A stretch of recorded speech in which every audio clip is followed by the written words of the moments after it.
आदरणीय मेरे प्रिय दोस्तों और भक्तों, आपके समक्ष गीता ज्ञान के बारे में यह वृत्तांत रख रहा हूँ। दोस्तों, इसका विषय है मानव जीवन का महत्व। तो दोस्तों, मानव जीवन का क्या महत्व है? भगवान कृष्ण के अनुसार हम सभी मानव हैं और हम अपनी इस योनि को, सर्वोत्तम योनि को किस तरह हम बिता रहे हैं, किस तरह अपने सांसों की संपदा को खर्च कर रहे हैं। दोस्तों, इस विषय पर यह वृत्तांत रखने वाला हूँ। उम्मीद करता हूँ कि यह वृत्तांत आपको पसंद आएगा और दोस्तों, इस वृत्तांत को आप अंतिम चरण तक अवश्य सुनेंगे, ऐसी कामना करता हूँ। तो दोस्तों, बिना समय गवाए आइए इस वृत्तांत को शुरू करता हूँ। दोस्तों, मानव जन्म परमात्मा की एक अमूल्य देन है। दुनिया में इससे बढ़कर और कोई मूल्यवान वस्तु नहीं है, ना ही हो सकती है। जिसने इसे प्राप्त कर लिया उसे सब कुछ मिल गया। नर और तन बड़े ही सौभाग्य तथा पुण्य कर्मों के साथ मिलता है। इसलिए संसार के सभी पदार्थों में मानव जीवन सबसे कीमती वस्तु मानी गई है। जगत के अन्य जीव जंतुओं की तुलना में मानव श्रेष्ठतम प्राणी है। यह जीवन प्रभु रचना का एक सुंदरतम और उच्चतम प्रमाण है। मानव शरीर ईश्वरीय रचना का अद्भुत नमूना है। मनुष्य के अलावा सभी योनियां अपूर्ण और अधूरी हैं। किसी में पूर्ण विकास नहीं है। ये योनियां अज्ञानता से ढकी हुई हैं। परमात्मा की कृपा है कि उसमें हमें सृष्टि की सर्वोत्तम पदवी मनुष्य जन्म प्रदान किया है। नहीं तो न जाने हम कहीं कहाँ किन किन योनियों में भटक रहे होते। मनुष्य योनि से पतित होने पर जीव पशु पक्षी कीट पतंगे वृक्ष आदि की योनियों को प्राप्त होता है। मानव जीवन की जितनी महिमा कही जाए, जितना गुणगान किया जाए, उतना ही थोड़ा है। सभी धर्म ग्रंथों तथा महापुरुषों ने इस दुर्लभ नर तन की के महत्व के बारे में, विशेषताओं के बारे में प्रशंसा की है। कहते हैं कि असंख्य योनियों में मानव योनि सबसे ऊंची पदवी है। अनेक जन्मों और योनियों को पार कर जीव को नर तन पाने का अवसर मिलता है। इस शरीर को प्रभु का वरदान और देवों की नगरी माना गया है। यह जीवन बड़ा अलभ्य एवं अमूल्य है। इसका एक एक पल तथा एक एक श्वास करोड़ों में भी नहीं मिलता है। समय और श्वास निकल जाने के बाद इसकी कीमत पता चलती है। यदि मनुष्य के पास सब प्रकार के सुख भोग तथा धन संपदा हो, मगर शरीर में श्वास नहीं है, तो सब कुछ व्यर्थ है। एक बार यह जीवन हाथ से निकल गया तो यह समझो कि अनेक जन्मों तथा युगों के चक्कर में पड़ गए। अनंत यात्रा में मानव जीवन ही एक ऐसा पड़ाव है जिसको पाकर हम आवागमन के चक्कर से छूट सकते हैं। नर देह पाकर जीव मोक्ष और प्रभु प्राप्ति का अधिकारी बनता है। इस शरीर में जीव उन्नतावस्था को प्राप्त होता है। परमात्मा ने हमें मनुष्य जन्म देकर हमारे ऊपर उठने, संभलने, सुधरने और श्रेष्ठ बनने का सुनहरा अवसर हमको प्रदान किया है। मनुष्य जीवन कर्म के सुधार और आत्म उन्नति का स्वर्णिम अवसर है। मनुष्य जन्म के पड़ाव पर पहुंचकर हमने अन्य सभी जीवों से आगे निकलकर बहुत बड़ी बाजी जीत ली है। अब इस जीती हुई बाजी को हमें हारना नहीं है। अपने गुण, कर्म और स्वभाव ऐसे बनाने हैं कि दोबारा मनुष्य देह पाने के हकदार बन जाएं।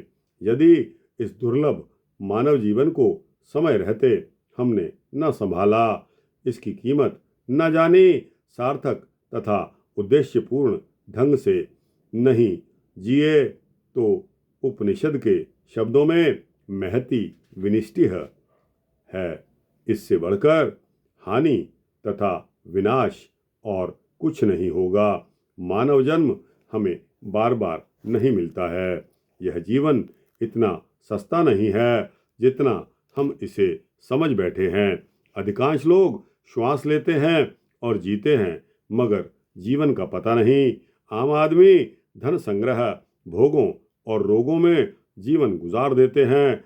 स्वर्ग संसार, एक बार फिर सुनिए, संसार में बहुत कम लोग ऐसे होते हैं जो उद्देश्यपूर्ण जीते हुए इस लोक एवं अपने परलोक को संभाल जाते हैं। केवल श्वास लेना, खाना पीना और मौज मस्ती करना ही जीवन नहीं है। इस बहुमूल्य जीवन को अर्थ जो है वह एवं जो प्रयोजन है, इससे कहीं बहुत आगे है। यह सब तो पशु पक्षी भी कर लेते हैं। भोग की और दुनिया की तेजी से भोग की ओर दुनिया तेजी से दौड़ी जा रही है। किसी को पता नहीं, किसी को फुर्सत नहीं कि कहाँ जाना है और जीवन का हमारा उद्देश्य क्या है। सर्वत्र भागदौड़ और अपाधापी मची हुई, सभी एक दूसरे से आगे निकलना चाह रहे हैं। दुनिया में सभी चीज़ें बढ़ रही हैं, मगर असली सुख, प्रसन्नता, संतोष, प्रेम, अपनत्व, मनुष्यता आदि घटते जा रहे हैं। जिन भोग पदार्थों और धन संपदा के लिए हम दौड़ते जा रहे हैं, ये सब चीज़ें एक दिन यहीं छूट जाने वाली हैं। जो असली धन साथ जाएगा, उसकी हमें पहचान और चिंता भी नहीं है। उस दिशा में प्रयास तथा सोच नहीं पा रहे हैं।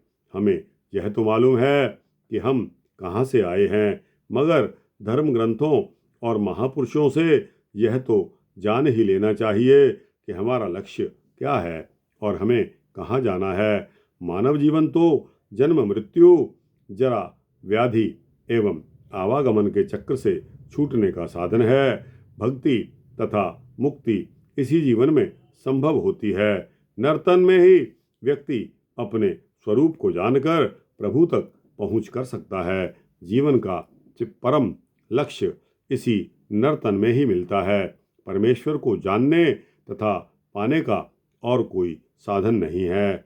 इसी शरीर में आत्मा का पूर्ण विकास और सत्य स्वरूप का बोध हमें होता है। पशु पक्षी तथा अन्य प्राणी सत्संग, यज्ञ, कथा व भक्ति नहीं कर सकते। मनुष्य को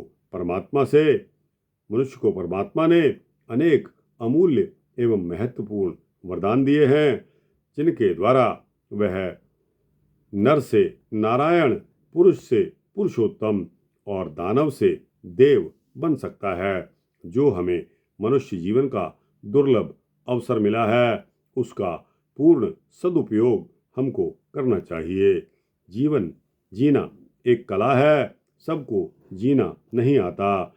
जीने के लिए विचारों की आवश्यकता होती है, सामान की नहीं। यह जरूरी नहीं कि जिनके पास बहुत से सुख भोग के साधन, धन संपदा आदि हैं, उन्हें सुखी, सार्थक, उद्देश्यपूर्ण तथा इंसानियत से जीना आता हो। जीवन जब खत्म हो जाता है, तब लोगों को जीवन बोध और जीने की समझ आ जाती है। प्रायः लोगों का दिन काम धंधों, भाग दौड़ तथा धन व भोग संग्रह में निकल जाता है। रात्रि सोने एवं स्वप्नों में निकल जाती है। ऐसे ही बातों में सारी की सारी उम्र निकल जाती है। जीवन भरे हुए घड़े के समान है, इसके नीचे छेद है। प्रतिपल जीवन बह रहा है। देखते देखते बचपन जवानी, सौंदर्य, रिश्ते आदि सब कुछ बदल जाते हैं और बुढ़ापे का पड़ाव आ जाता है। अब तो सोच लो, जीवन किस लिए हमको मिला था और जीवन किधर जा रहा है। जीवन एक कैलेंडर के समान है, रोज एक दिन निकलकर कम हो जाता है। भोग योनियों में पड़े हुए कष्ट, अभाव, रोग व पीड़ा में जीते हुए जीवों को देखकर हमें अपने भविष्य सुधार की प्रेरणा लेनी चाहिए। जिस उद्देश्य के लिए हमें जीवन मिला था उसे हमने भुला दिया। आम आदमी रोता हुआ पैदा होता है, धन संग्रह, भोग, चिंताओं, समस्याओं, रिश्तों और इच्छाओं की भागदौड़ में जी रहा है। जिंदगी को सीधा करते करते सारा का सारा हमारा जीवन निकल जाता है। अंत में पछतावा और रोता हुआ दुनिया से विदा हो जाता है। अमूल्य हीरा जन्म मिट्टी के बदले चला जाता है। इस प्रकार ज्यादातर लोगों के जीवन दुनियावी उधेड़बुन में ही निकल जाते हैं। मनुष्य जन्म और जीवन दोनों ही तेजी से अर्थहीन और उद्देश्यहीन होकर निकले जा रहे हैं। 99% लोगों की सोच संसार तक ही होती है। वे पशुओं के समान ही खाते पीते और विषय वासनाओं आदि में अपना जीवन गुजार देते हैं। बुद्धिमान एवं समझदार व्यक्ति वही होता है जो समय, साधनों और शक्ति के रहते हुए अपने को संभाल ले, अपने को सुधार ले।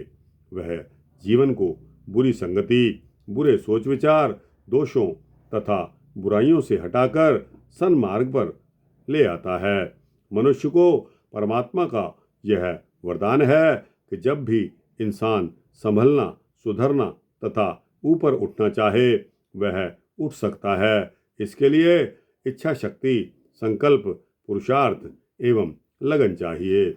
गीता में अर्जुन एक उदाहरण है कि निराश, हताश एवं किंकर्त व्याधिमूढ़ अर्जुन इच्छा शक्ति, सन्मार्ग व पुरुषार्थ से वीर योद्धा बन गया।